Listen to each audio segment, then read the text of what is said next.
everybody. This guy calls himself Jay Carseni, and he fell victim to one of the biggest lies that gets passed around MAGA TikTok. So I'm going to let these guys talk, and I'll be back in 1 second. The U.S. has the third highest, murder rate in the world, right?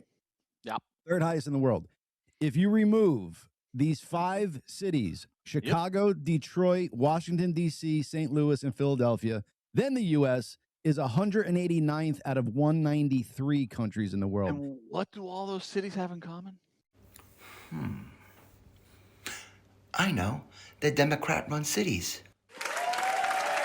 And I want everyone to get a look at this smug face, because this is the face of a person who couldn't do the slightest bit of research to see if this was true or not. But let's take a look. And remember, the claim here is that the U.S. has the 3rd highest murder rate in the world, but if you drop the murders from these 5 cities, then it will drop all the way down to 189 out of 193 countries. But as you can see here, if we take a look at this intentional homicide counts and rates per 100,000 inhabitants, you don't see the United States at the top of this list at all. In fact, you got to scroll down to the mid-60s in order to see the United States here at 65 with a rate of 5.763 per 100,000, and they get that by taking the total murder count of 19,796 and dividing it by the total population of the United States. So as you can see, if you take the total murders and divide it by the population of the United States, then multiply that number by 100,000, you get 5.763 per 100,000, just like the chart says. Then the next step is to take those total murders in the United States and subtract the murders from these 5 cities, which total